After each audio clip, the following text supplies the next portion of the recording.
Hi, I'm Rianne from Enemy, and I'm backstage at Reading with Teddy Swims. How about it? How's it going? Man, we just got off. I'm, freaking out, man. Having a blast. I'm having the time of my life, and we just did a little shooter, and we're ready to go, baby.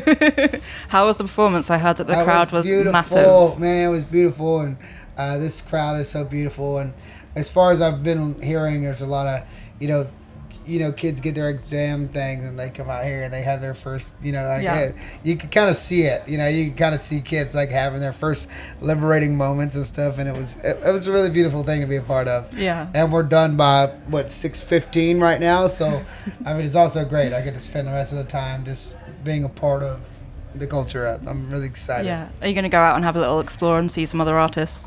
Yeah, but as far as like getting out there and the general population, I don't think I can. But as far as just standing next to the side stage, which never sounds as good, I will go see some things for sure. We're enjoying it though. Yeah. This is your first time at Reading. What does it mean to you to be here? It means a lot, man. And the Leeds tomorrow, it means a lot. This is something that when we started the project, Teddy Swims 5 years ago, this meant a lot for us to come and do this. This is a legendary place to be and a legendary showcase to be in, and I'm super grateful. Yeah. How is it kind of living up to your expectations then? Exceeding and abundantly over. Like my cup is just running over. Yeah. You got your weekend started early yesterday with a performance at the train station. Yeah. How did that go? It went really well, actually. It went really well, man. So I teamed up with Rockstar Energy, and they wanted to kind of put, a little situation at Reading train station. And we always love to go because a lot of times we go and we do these shows, and a lot of times, again, we don't get to really leave the venue and go experience a lot. So we always try to prioritize those tiny little things where there's like a piano in a local area. We just try to go over there and try to meet whoever we can and play for whoever we can and just see whoever is willing to listen to us. And so that was a really, really cool thing to kind of just have fun and hug on some necks and take some pictures, and it was a really cool thing. Yeah. Is it quite liberating to turn up to a performance like that where people aren't expecting you to be there, aren't expecting to see Teddy Swims when they're arriving at the train station? Yeah, it's really cool to just see how many people are, either if they know me or not, are just struck by the voice and walk up, because there's always a thing that about when you do this for long enough, you kind of sometimes forget about the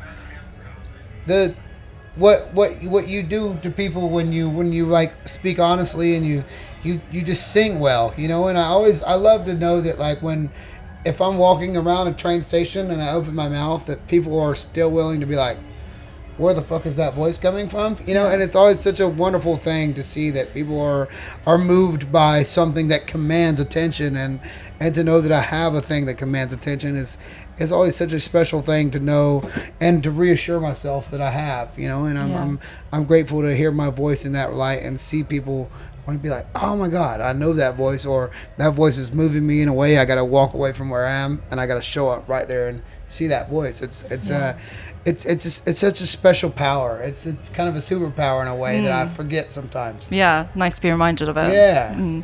You've been commanding attention on the new singles that you've been putting out lately, including Funeral, which you did for the Enemy Bose C24 mixtape. You've described that song as both joyful and heartbreaking. Why do you like kind of mixing those two emotions in music? Well, I think the reason I always do that, and also shout out to freaking Mickey Echo is the greatest at all time of doing this, and my best friend, my mentor, my hero, my uncle, my brother, whatever you want to call him.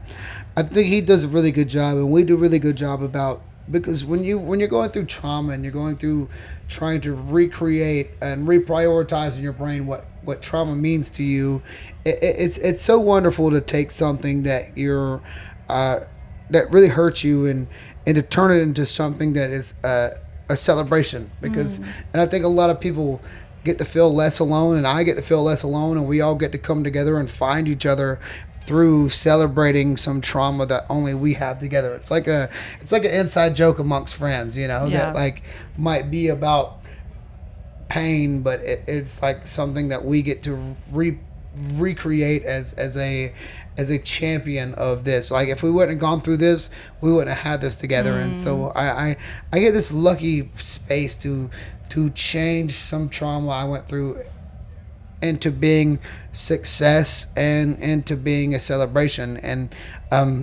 isn't that what you would want, that your trauma to resemble in your brain and to turn it around? It's such a beautiful opportunity, and as a career, like to make that a career is incredible. Yeah. Does it also then make it easier when you're having to kind of like sing about this trauma on stage, if it's kind of repackaged as this joyful thing and turn it into a celebration, like you said? Yeah, of course it is. And it's also like something that still I always get to go back and get in tune with, because as soon as everything feels too joyful, you can always go back and tap right back into this pain that is still so real, and remembering why this pain is so real, and remembering who you are and how you got here, and it's just a good thing to be able to also be remembering and recounting the hurt that it caused, and because you were willing enough to be open and vulnerable and honest, that you could reclaim it as celebration. But it does still hurt, and sometimes you also still want that hurt at the same time, and just to tap back into it also feels great, Yeah. If that makes sense at all? It does make sense. It makes so much sense, yeah.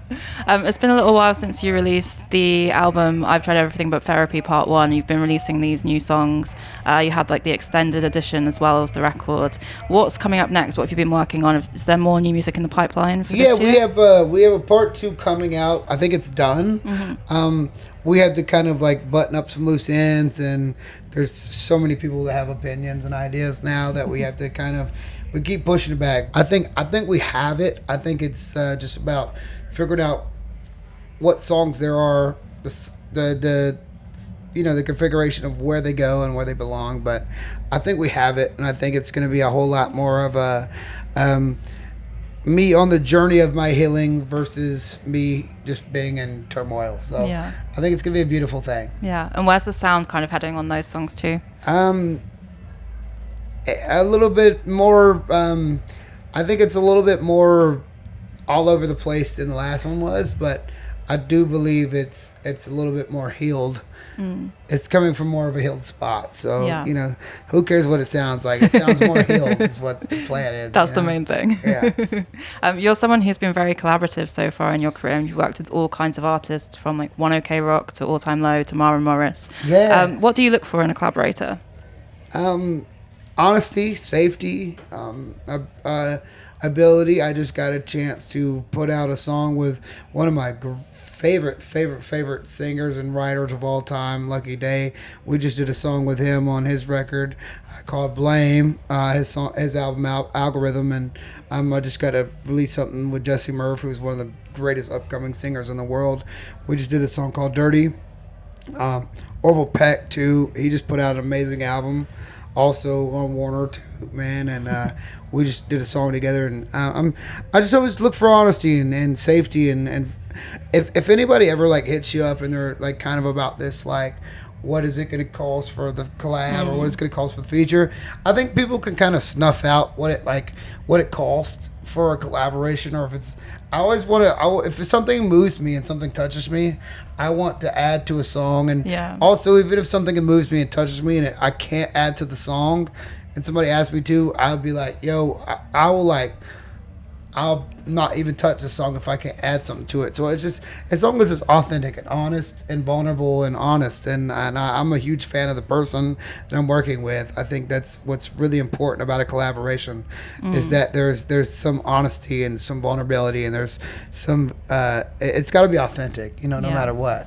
Yeah, definitely. What would you say is the biggest thing that you've learned from working with other artists on music? Well, I think what I've learned from working with other artists is that when something speaks to you, it's about learning how to bring yourself to something, and knowing that, because at the beginning of my career, when I had certain things that would come over the pipeline, and it would be a great opportunity to work with this artist or this artist, but I didn't feel like it was like authentic. Like maybe it was like an artist that was bigger than me, and then I had an opportunity to work with them, and I might have done that work, and then that song did nothing. It it just kind of reassured my gut to me to say that, like, if it's not authentic and we're not connecting on the same page and we're not talking about the same thing and we don't understand where we're coming from, then clearly the collaboration is just not worth it. You know, it's if this person that's collaborating with me is just doing something for me to be a cosign to get me into a place,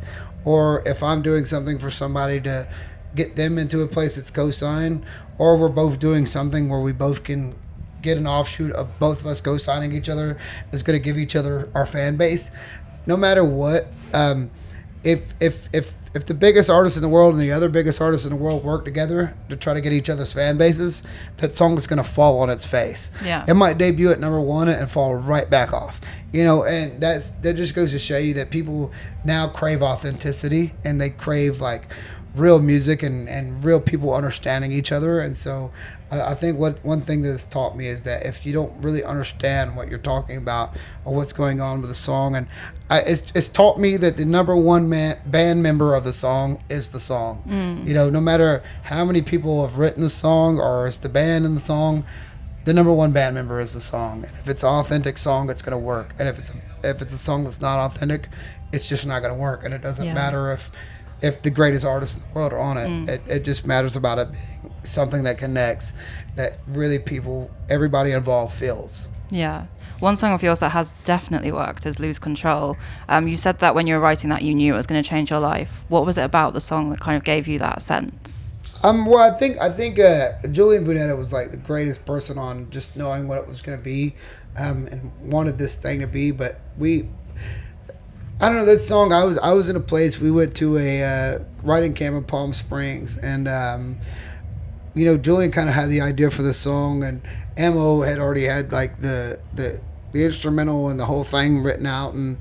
But I think the thing was, like, after we got it done and we knew it was going to change my life, I didn't know it was going to change it like this. I didn't know it was going to be this, but I knew it was going to work. But I think it was the first time that I felt honest, and I was in a relationship at the time with somebody that I was running away from to be at that camp for a week, and you know, I needed to get out of. And I think my heart and my mind, and I was talking to them about the stuff, and they were trying to tell me to get out of this situation that was really rough for me. And I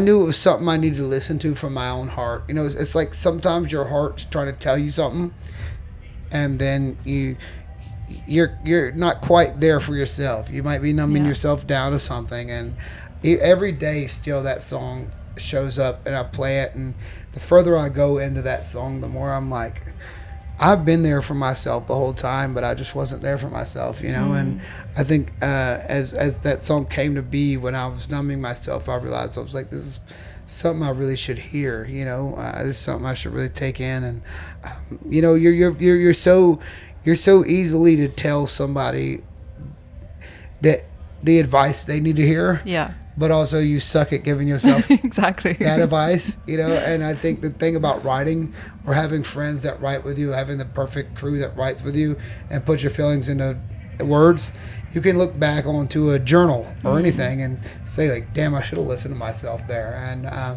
that song was something I just listened to myself on after I got out of that, and was like, the more I listened to it, the more I was like, man, I really need to trust my gut and the people around me that are helping me write this. And they were, instead of telling me that I should get out of this situation, they were just let me be in it and not ever telling you I told you so. You know, they were just giving me the right advice, but letting me go through the thing I needed to go through to get to that point. And it's always like, whenever you have a friend that's like, yo, I can't sit here and watch you make this wrong decision over and over again, I'm out of your life.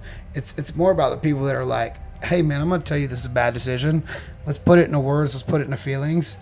And then, but also I'm going to sit here and I'm going to love that person with you no matter what. But I think this person's bad for you, but I'm going to stay with you no matter what. And then, and let you see when it comes to fruition, you know. And that was the thing for me, is like, the guys that wrote that with me and made that with me were always just about being my friend no matter what, and never giving you the I told you so. And that's not what friends are meant to be. Exactly. Know? Very true. Lose Control is nominated for a few VMAs, including Song of the Year. What would it mean to win such a big award for a song that's so honest and meaningful to you? I mean, it mean a lot to win. I just think I personally like I've gotten what I needed out of it. I think currently right now as VMAs go, I mean there's like Boozy, there's Chapel Rowan, there's sweetest love of my life, fuck Benson Boone. You know what I mean? I think I'd rather them take it home because it's like way better for life in general. That they're so beautiful to me, and I'm such a big fan. So I think I've gotten enough about what I wanted from it. But just to be, dude, this is a huge year for music. This is a massive year for music, man. This is a huge year for artists coming up, and just to be one of the rookies amongst some of these huge rookies that are coming up. Yeah. I'm okay. Like yeah, we got Tyler, we got Sexy Red, we got there's so many amazing artists coming up. I'm in the back burner of that, but just to be mentioned, I'm okay. Yeah. I don't need anything from that. I'd rather them win than me get anything. I just would rather be mentioned in the name. This is a massive year for music. You know, like 2024 is huge for best new artists coming up. It's crazy, man. Yeah. It's crazy. It's really crazy. Well, cool to be a part of it. So yes, always good. Yeah, always same. good. I'm just grateful to be here. Yeah. Thank you so much for your time today. Thank it was you. great. Enjoy the rest of your time at Reading. Yeah, well, I will.